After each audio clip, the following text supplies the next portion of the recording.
மிகப்பெரிய ஒரு இராணுவ முகாம் முள்ளிச்சந்தியிலிருந்து செம்மணி வரை வியாபித்து இருந்தது. எங்களுக்கு தெரிந்த விடயம். அவை பல கொலைகள் இங்கே நடைபெற்றிருந்தன. கிருஷ்ணாந்தியினுடைய கொலையோடு தான் இது வெளிப்பட்டாலும் கூட இப்பொழுது தெளிவாக தெரிகிறது, கொல்லப்பட்டவர்கள் போராளிகள் அல்ல, நான் காம்பேட்டன்ஸ் என்று சொல்லக்கூடிய போராளிகள் அல்ல, பொதுமக்கள் என்பது உறுதிப்படுத்தப்படுகிறது. குழந்தைகள் உடலங்கள் கண்டிருக்கிற பொழுது அது எந்தவித அரசுக்கு எதிரான போராட்டம் இல்லாத, இராணுவம் நியாயப்படுத்தப்பட முடியாத உடலங்கள் இப்பொழுது கண்டெடுக்கப்படுகிறது. 50,000க்கும் மேற்பட்ட மாவீரர்களுடைய அந்த தியாகம், ஒரு தேசிய தலைவனுடைய தூய்மை, ஒழுக்கம், உன்னத லட்சியம், இவை அனைத்துமே ஒன்றுதான். இதற்குள்ளே வேறுபாடு கிடையாது. யாரெல்லாம் இந்த அநீதியை தங்களுடைய சுயலாபத்துக்காக இழைத்தார்களோ, அந்த அநீதியை இழைத்தவர்களோடு சேர்ந்திருப்பது, கூட்டு சேருவது, அவர்களோடு ஆதரவாக சேர்ந்து நிற்பது என்பது அநீதிக்கு துணை போகின்ற செயற்பாடு. அவர்களுக்கு நீதியை கேட்கின்ற எந்த உரிமையும் கிடையாது. நாங்கள் இலங்கை தமிழரசு கட்சி சார்ந்து எங்களுடைய கட்சி உறுப்பினர்களும் உள்ளூராட்சி உறுப்பினர்களும் கட்சி சார்ந்து அல்லாமல் ஒரு பொது விடயமாக செம்மணி, சித்துப்பாத்தி, உதகுழி சம்பந்தமான ஆய்வு சம்பந்தமாக, அதில் இதுவரை கண்டெடுக்கப்பட்ட 19 உடலங்கள் சம்பந்தமாக அதற்கான நீதி வேண்டிய ஒரு போராட்டத்தை, கவன ஈர்ப்பை ஒரு இளைஞர் அமைப்பு என்ற வகையிலே அரசியல் கலப்பற்ற ஒரு நிறுவனம் ஏற்பாடு செய்து என்ற வகையிலே நாங்கள் இதில் கலந்து கொண்டிருக்கின்றோம். முக்கியமாக என்னை பொறுத்த வரையிலே, தனிப்பட்ட முறையிலே இந்த பகுதியிலே 1995-96 பகுதி காலத்தில் 90க்கு மேற்பட்டதாகவே மிகப்பெரிய ஒரு இராணுவ முகாம் முள்ளிச்சந்தியிலிருந்து செம்மணி வரை வியாபித்து இருந்தது. எங்களுக்கு தெரிந்த விடயம். அவை பல கொலைகள் இங்கே நடைபெற்றிருந்தன. கிருஷ்ணாந்தியினுடைய கொலையோடு தான் இது வெளிப்பட்டாலும் கூட அப்பொழுதாவது வாய்மூல கதைகள் இருந்திருக்கிறது. இப்பொழுது இருக்கக்கூடிய ஒரு முதலாவது விடயம் என்னவென்றால், இப்பொழுது தெளிவாக தெரிகிறது, கொல்லப்பட்டவர்கள் போராளிகள் அல்ல, நான் காம்பேட்டன்ஸ் என்று சொல்லக்கூடிய போராளிகள் அல்ல, பொதுமக்கள் என்பது உறுதிப்படுத்தப்படுகிறது. குழந்தைகள் உடலங்கள் கண்டிருக்கிற பொழுது அது எந்தவித அரசுக்கு எதிரான போராட்டம் இல்லாத, இராணுவம் நியாயப்படுத்தப்பட முடியாத உடலங்கள் இப்பொழுது கண்டெடுக்கப்படுது. ஆகவே சர்வதேச, நான் நினைக்கிறேன், நான் அது ஆங்கிலத்தில் சொல்ல விரும்புகிறேன், அந்த இன்றைக்கு கனடா மற்றும் ஐக்கிய நாடுகள், அந்த பிரிட்டன் போன்ற நாடுகள் ஏற்கனவே இந்த விடயத்தில் தெளிவான நிலைப்பாட்டை எடுத்திருக்கிறது. இந்த அரசாங்கத்துக்கு எதிராக, இந்த இராணுவத்தினுடைய தலைமைகளுக்கு எதிராக. இப்பொழுது நாங்கள் கேட்கக்கூடியதெல்லாம் அதே நிலைமையை, தளத்தை இங்கே இருக்கக்கூடிய இன்று நாளைய தினம் மனித உரிமை ஆணையாளர் இங்கே வருகிறார். நான் நினைக்கிறேன் எங்களுடைய பாராளுமன்ற உறுப்பினர்கள் அநேகமாக அந்த குழுவிலே நான் நினைக்கிறேன் ஸ்ரீதரன் அவர்களும் சாணக்கியன் அவர்களும் கலந்து கொள்வார்கள், அவர்கள் நிற்பார்கள். நாங்கள் இப்பொழுது கேட்கக்கூடிய எல்லாம் இந்த நிலையிலே சர்வதேச இருக்கக்கூடிய டிப்ளமேட்டிக் கோப்ஸ் என்று சொல்லக்கூடிய தூதர்கள் எல்லாவிடம் பார்த்து அந்தந்த நாட்டுக்கு இந்த தகவல்களை கொண்டு செல்வதன் மூலம் இந்த விடயங்களை சர்வதேசத்தினுடைய நீதி கேட்பதற்கான ஒரு ஆதாரமாக அவர்கள் கொண்டு செல்ல வேண்டும். I would therefore request all the diplomats in Sri Lanka to come down to see the graveyards and then convey the truth of the civilian killings to their respective countries, so that justice will be meted out to the Tamil people who have suffered so far in the hands of the Sri Lankan military. இந்த இலங்கை இராணுவத்தினுடைய அட்டூழியத்திலே நாங்கள் பாதிக்கப்பட்டிருக்கோம் என்பதை இது காட்டக்கூடிய ஒரு ஆதாரமாக இது பார்க்கலாம். இது ஒரு ஆதாரம் என்று எடுக்கலாம். இதற்கு மேலான ஆதாரம் விசாரணை தேவையே இல்லை. ஆகவே அந்த விடயத்தை சொல்லி இந்த விடயத்தில் இன்னொன்று நான் சொல்ல விரும்புகிறேன். எங்களுடையும் ஒரு தவறு இருக்கிறது என்று நான் கருதுகிறேன். பல போராட்டங்களிலே நாங்கள் போகிற பொழுது எங்களை உதாசீனம் செய்து திட்டமிட்டு ஒதுக்கி வைத்திருக்கின்றார்கள். நாங்கள் எங்களை அவமானப்படுத்துகிற பொழுது அல்லது அசிங்கப்படுத்துகிற பொழுது ஓரங்கற்ற செயல்பாடுகளை நாங்கள் கொஞ்சம் ஒதுக்கி இருக்கிறோம் என்று நான் நினைக்கிறேன். அந்த நிலையை நான் நிச்சயமாக மாற்றப் போகிறேன். கட்சி மாற்றும், நாங்கள் எல்லா போராட்டங்களையும் கலந்து கொள்வோம். இந்த நாங்கள் இல்லாத சந்தர்ப்பத்தை பாவித்து தாங்களே பெரிய போராளிகள் என்று நினைத்து கொண்டு கருத்து தெரிவிக்கிற சூழ்நிலை இனி நிலைப்படாது. குறிப்பாக ஆக குறைந்தது இந்த உள்ளூராட்சி தேர்தலில் எங்களுக்கு கிடைத்த ஜனநாயக அங்கீகாரத்தையாவது கவனத்திற்கு எடுத்து அவமரியாதையாக எங்களை அசிங்கப்படுத்துகிற வகையில் பேசுவதை மற்றவர்கள் தவிர்த்து ஒற்றுமை பேசுகிறவர்கள் ஒற்றுமையாக செயல்பட வேண்டும், ஒற்றுமையே செய்ய வேணும். ஒற்றுமை பேசுகிறவர்கள் தான் இப்போ ஒற்றுமையை குழப்புகிறார்கள் என்று நான் நினைக்கிறேன். அது பகிரங்கமாக சொல்ல வேண்டிய தேவை வந்திருக்கிறது. ஒற்றுமை என்று சொல்கிறவர்கள் நான் ஒற்றுமைக்கு போகிறது ஒற்றுமைக்கு வராதவர்கள் அது வேறு விஷயம். ஆனால் ஒற்றுமையாக இனிமேலாவது ஆளையால் குறை சொல்லி நான் தீவிரன், நான் தெரியவன், நான் தேசியவாதி என்றெல்லாம் பேசிக்கொண்டிருக்க முடியாது. இப்போ நாங்கள் ஒற்றுமையாக இந்த விடயத்தில் நாங்களே வந்திருக்கிறோம் என்றால் தமிழரசு கட்சி இந்த விடயத்திலே நியாயம் எங்கே இருக்கிறதோ அதற்கு பின்னாலே நிற்கிறது என்பதை காட்டுவதற்காகவே இந்த பிரசன்னை நடந்திருக்கிறது. அந்த ஏற்பாட்டாளர்களுக்கு நன்றிகள். நாங்கள் தொடர்ந்தும் இதற்கான ஆதரவை வழங்குகிறோம். 50,000க்கும் மேற்பட்ட மாவீரர்களுடைய அந்த தியாகம், ஒரு தேசிய தலைவனுடைய தூய்மை, ஒழுக்கம், உன்னத லட்சியம், இவை அனைத்துமே ஒன்றுதான். இதற்குள்ளே வேறுபாடு கிடையாது.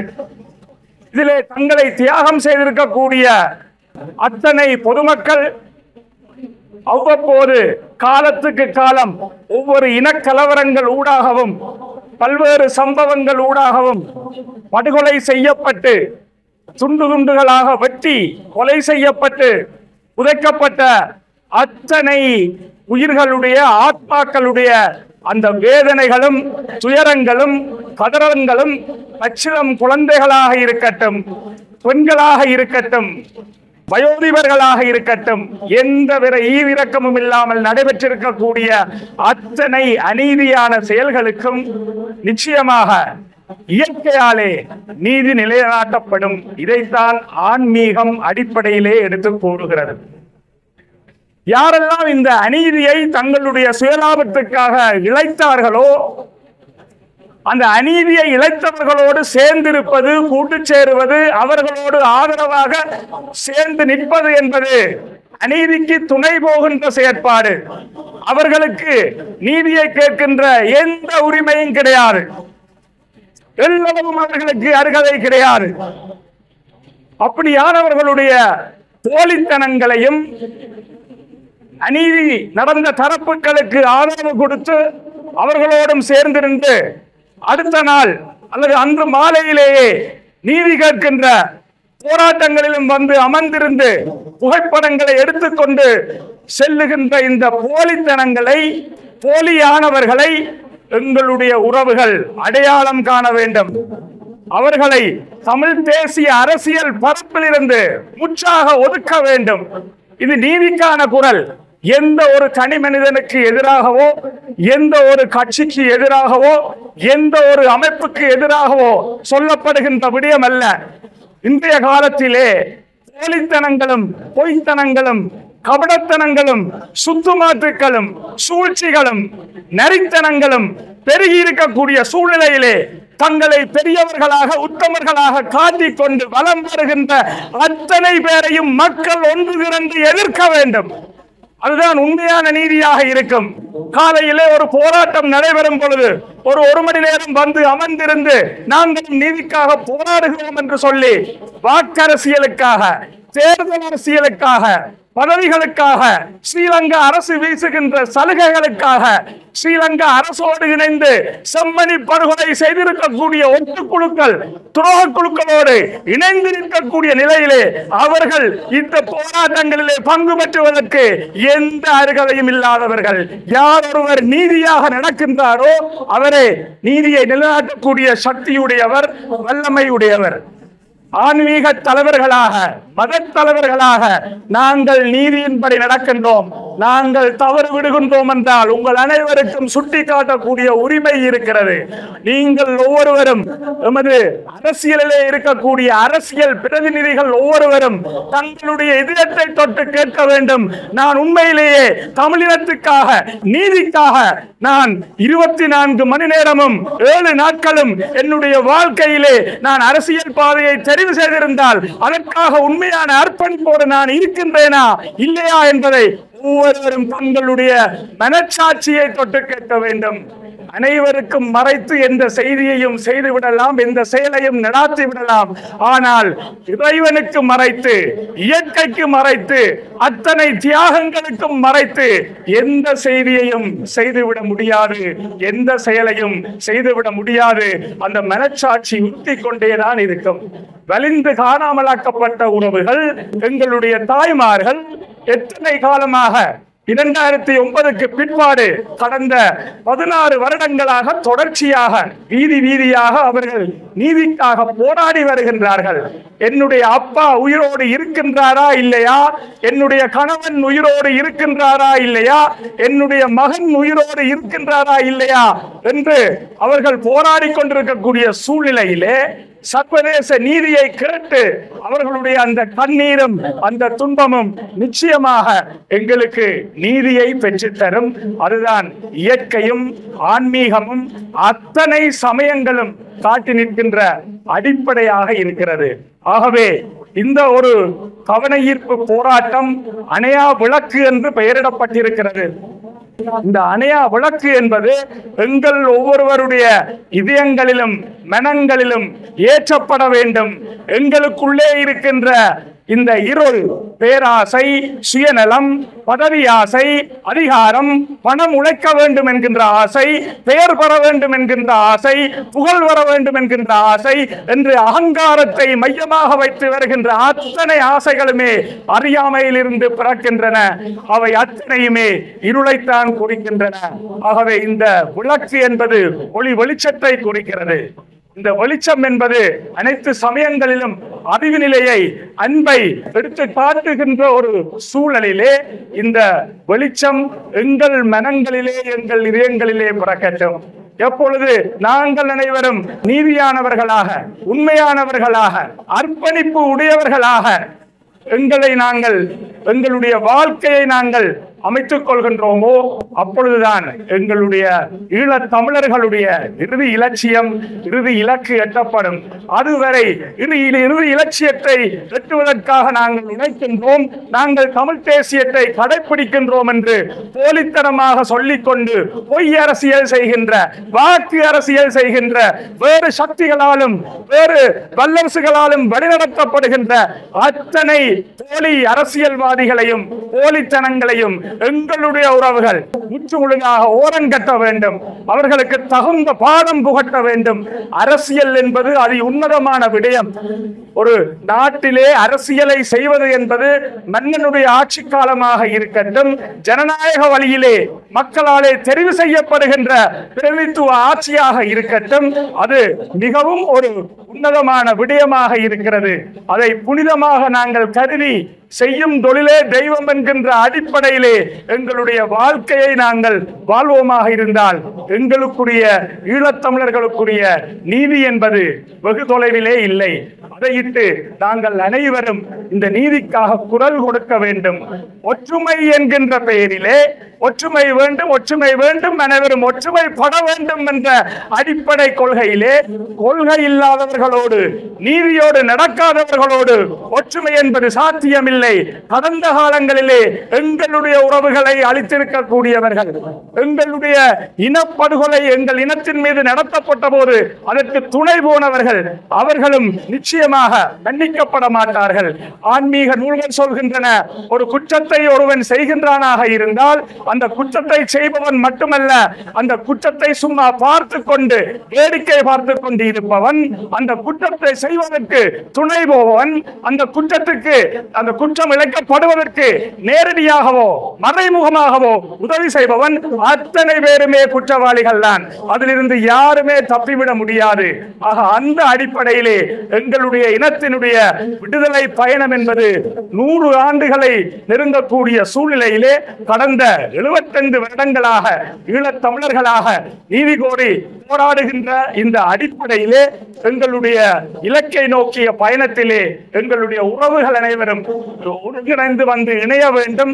தாயகத்திலே இருக்கின்ற அத்தனை உறவுகளையும் அன்புரிமையோடு நேரே அழைக்கின்றோம்.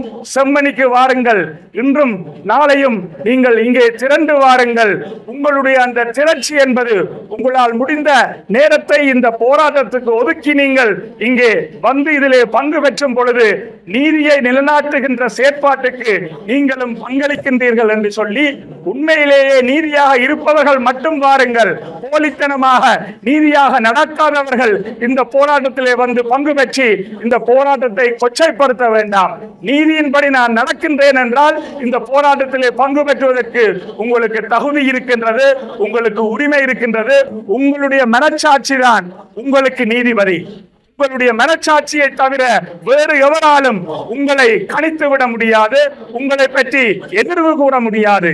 ஆகவே உங்கள் மனச்சாட்சிப்படி நீங்கள் நடப்பதன் ஊடாக இந்த நீதியை நிலைநாட்டுகின்ற விடுதலை பயணத்திலே அத்தனை பேரும் பங்கெடுக்க வேண்டும் என்று கேட்டு, அந்த அடிப்படையிலே இப்படியான நீதியான எழுச்சி போராட்டங்கள் நடைபெறும் பொழுது, உதாரணமாக இந்த அணையா விளக்கு கவன ஈர்ப்பு போராட்டம் மக்கள் செயல் என்கின்ற இளையோர் அமைப்புகளுடைய ஒரு கூட்டமைப்பால், இளையோர் அமைப்புகள் பல சேர்ந்துதான் இந்த மக்கள் செயல் என்கின்ற அமைப்பு உருவாக்கப்பட்டு இந்த போராட்டத்தை முன்னெடுக்கின்றார்கள். எந்த கட்சி சார்ந்தோ, எந்த சமயம் சார்ந்தோ, எந்த பிரதேசம் சார்ந்தோ இல்லாமல் நீதிக்கான பயணமாக அந்த மக்கள் செயல் அமைப்பினர் இந்த போராட்டத்தை எடுக்கிறார்கள்.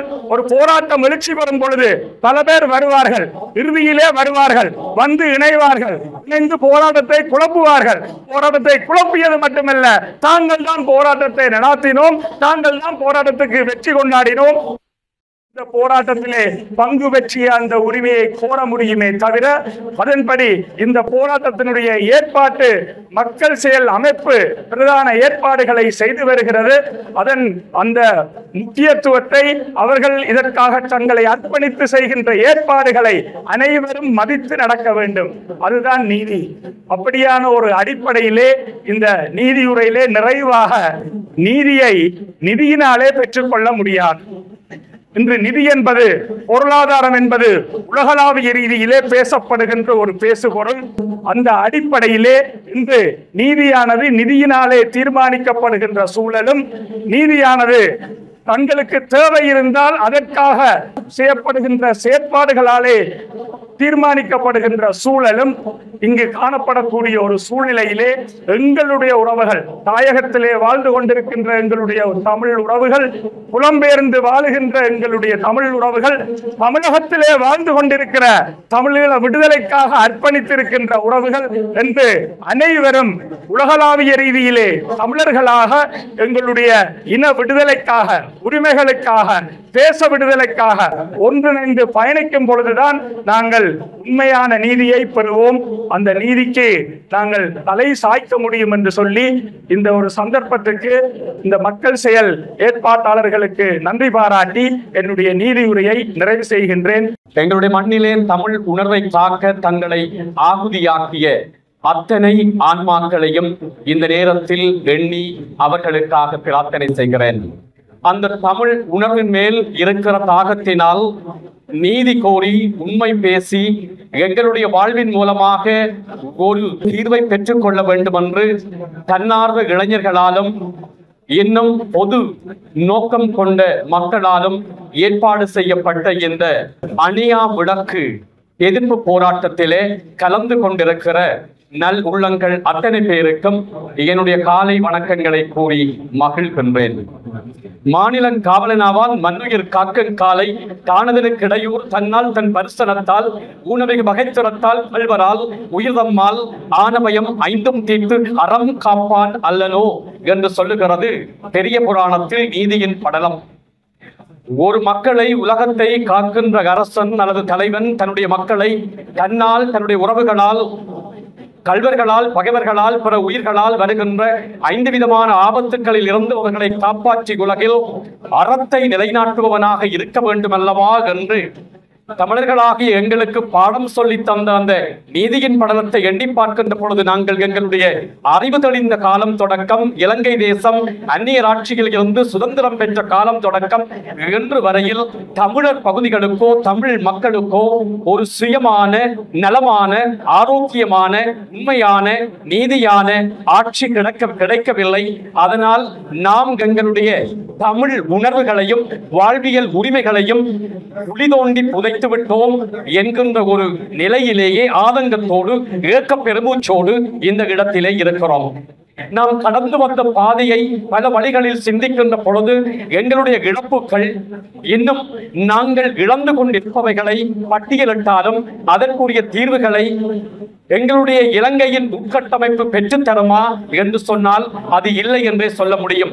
அதற்காக இந்த அணையா விளக்கு நீதி கோரி சர்வதேச சமூகத்தை எதிர்பார்த்து இந்த இடத்திலே ஏற்பாடு செய்திருக்கிறது.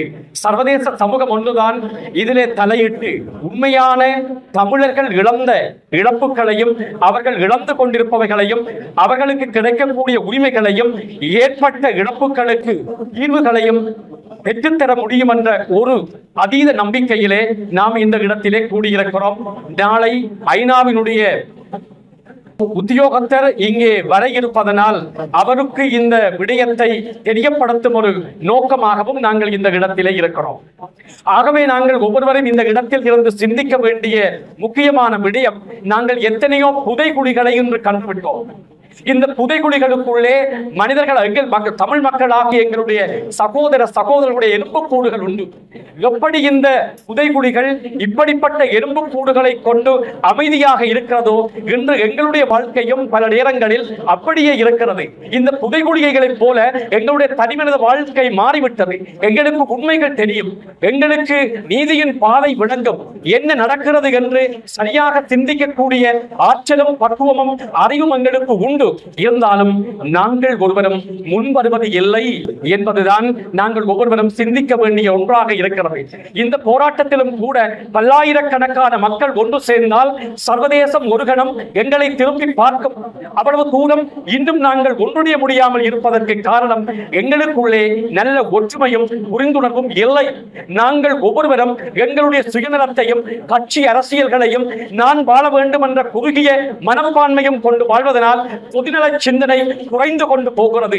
மற்றும் நாங்கள் இன்று சர்வதேசத்தை நோக்குகின்ற பொழுது அவர்கள் எங்களை பார்த்து கேட்கிறார்கள், நீங்கள் தருகின்ற தரவுகள் சரியான துல்லியமான தரவுகள் இல்லை, ஏன் என்று எங்களுடைய சுய லாபத்திற்காக எங்களுடைய தமிழ் மண் உணர்வுகள் விற்கப்படுகிறது.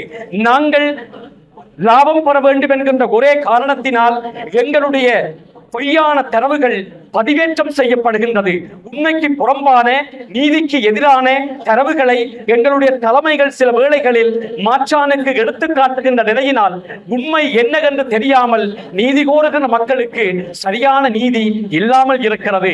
எனக்கு நல்ல ஞாபகம் இருக்கிறது, மகாபாரதத்திலே கிருஷ்ண பகவான் அங்கே இருந்த மேன்மையாளர்களை பார்த்து சொல்லுவார், இந்த பாரத தேசம் உருவாவதற்கும் இந்த பாரத யுத்தத்தினாலே இவ்வளவு அழிவுகளும் இழப்புகளும் ஏற்பட்டதற்கும் காரணம் யாரும் அல்ல, தீயவர்கள் அல்ல, மாறாக இங்கிருக்கின்ற தர்மம் தெரிந்தவர்கள், இங்கிருக்கின்ற தலைவர்கள் என்று சொல்லப்பட்டவர்கள், இங்கிருக்கின்ற நீதிமான்கள் என்று மக்களுக்கு முன்னாலே காண்பிக்கப்பட்ட துரோணர், பீஷ்மர், மாவீரன், கர்ணன், இந்த 3 பேரும் தான் இந்த மகாபாரதத்திலே இத்தனை அழிவுகளும் நடந்ததற்கு காரணம் என்று சொல்வார். அந்த படிப்பினையை இருக்கிறவர்களுக்கு நான் எடுத்துச் சொல்லுகிறேன். இற்ற வரைக்கும் 75 வருடங்களாக நாங்கள் எங்களுடைய உரிமைகளை யாரால் இழந்தோம்? எதிரிகளால் இழந்தோமா, அல்லது எங்களுடைய தமிழ் தலைமைகளால் இழந்தோமா, அல்லது எங்களுடைய உணர்வுகளை வெளி உலகத்திற்கு கொண்டு போக முடியாத தலைமைகளால் நாங்கள் இழந்தோமா என்று சிந்திக்கிற நேரம் இந்த நேரம். உண்மை தெரிந்தும் மௌனிகளாக நாங்கள் இருப்பதனால், எங்களுக்கு எல்லா பதிவுகளும் தெரிந்தும் பொய்யான பதிவுகளை சர்வதேச சமூகத்திற்கு கொடுப்பதனால் நாங்கள் நீதி பெற முடியாமல் இருக்கிறோம் என்றும் இந்த செம்மணி அணியா விளக்கு பற்றிய பதிவுகள் பலவாறு திரிவுபடுத்தி கூறப்பட்டிருப்பதை நான் செய்திகளிலே கேள்விப்பட்டிருக்கிறேன். ஒவ்வொருவரும் தங்களுடைய உரைகளில் பிழையான விடயங்களை சொல்வதனாலும், தங்களுக்கு புகழ் வேண்டும் என்றும், தங்களுடைய அரசியலை கட்டியெழுப்ப வேண்டும் என்றும் மாறான கருத்துக்களை திணிப்பதனாலும் ஒரு உரிமை நோக்கில் மேற்கொள்ளப்பட்ட போராட்டம், எங்களுடைய விழியோரால் ஒழுங்குபடுத்தப்பட்ட போராட்டம் சில வேளைகளில் அது கட்டுப்படுத்தப்படுகிறது அல்லது திரிவுபடுத்தப்படுகிறது. நாங்கள் எல்லோரும் ஒன்று சேர வேண்டும். இந்த போராட்டத்தின் உண்மை தன்மையை இந்த உலகத்திற்கு எடுத்துச் சொல்ல வேண்டும். தன்னிச்சையாக இளைஞர்களுடைய உள்ளத்திலே எழுந்த அந்த தீச்சுவாலையை நாங்கள் பாதுகாக்க வேண்டும். அவர்களுடைய இந்த இடம் உள்ளத்தில் பற்றி எறிகின்ற அந்த தமிழ் உணர்வுக்கு நாங்கள் செயல் வடிவம் கொடுக்க எல்லா தலைமைகளும் ஒன்றுபட வேண்டும். இது ஒரு தனிப்பட்ட சுயநலத்திற்காக அல்ல, என்னுடைய புகழை உயர்த்துவதற்காக அல்ல, நான் வாழ வேண்டும், சுயலாபம் பெற வேண்டும் என்கின்ற ஒரு நோக்கத்திற்காக அல்ல. எங்களுடைய தமிழ் இனம் வாழ வேண்டும், எங்களுடைய உணர்வுகள் எல்லோராலும் மதிக்கப்பட வேண்டும், எங்களுடைய உரிமைகளுக்கு உண்மையான தீர்வு கிடைக்க வேண்டும். நாங்கள் ஒரு வாழ்வியலை எங்களுக்கென்று அமைத்துக் கொள்ள வேண்டும். யதார்த்த சமூகத்திலே வாழுகின்ற நாம் எத்தனையோ இழப்புகளை சந்தித்து அந்த நோக்களால் நிரம்பிய நெஞ்சத்தோடு, வெடிக்கின்ற உள்ளத்தோடு, தாங்க முடியாத வேதனைகளின் உச்சத்தில் என்று தமிழினம் அழிந்து கொண்டிருக்கிறது, அழிக்கப்பட்டுக் கொண்டிருக்கிறது.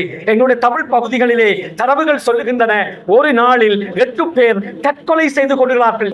இந்த தற்கொலைக்கு பின்புலம் இந்த யுத்தத்தினால் ஏற்பட்ட வடுக்கள், இந்த யுத்தம் எங்கள் மேல் திடித்த எங்களுடைய பலவீனங்கள், சரியான முறையில் தீர்மானம் எடுக்க முடியாமல் எங்களை குட்டிச்சுவராக்கிய இந்த யுத்த வடுக்கள் எங்களுடைய இளம் பிள்ளைகளை தற்கொலை செய்ய தூண்டுகிறது. 15 பேர் விபத்தினால் இறக்கிறார்கள். எத்தனையோ ஆயிரம் பேர் போதைகளால் தங்கள் வாழ்வை குறுக்கிக் கொள்கிறார்கள். உண்மையான இன அழிப்பு ஒன்று நடைபெற்றுக் கொண்டிருக்கிறது. நாங்கள் சொல்லலாம், யுத்தம் நீங்கி 15 வருடங்கள் ஆகிவிட்டது. இல்லை, இப்பொழுதுதான் உண்மையான யுத்தம் நடைபெற்றுக் கொண்டிருக்கிறது. தமிழர்களுக்கு எதிரான உண்மையான யுத்தத்தினால் நாங்கள் இப்பொழுதுதான் மக்களை இழந்து கொண்டிருக்கிறோம், உணர்வுகளை இழந்து கொண்டிருக்கிறோம், உயிர்களை இழந்து கொண்டிருக்கிறோம், அவயங்களை இழந்து கொண்டிருக்கிறோம். இனியும் இப்படிப்பட்ட துயரங்கள் வேண்டாம்.